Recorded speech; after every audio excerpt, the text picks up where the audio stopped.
Здравствуйте, друзья! Сегодня я рассказываю о гигантской палатке, кемпинговой изначально палатке от фирмы Black Deer. Это эксклюзив, ни у кого такой пока нету.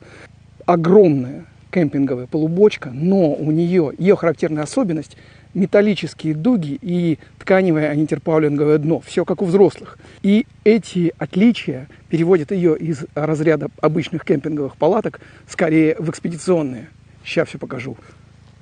18 килограмм!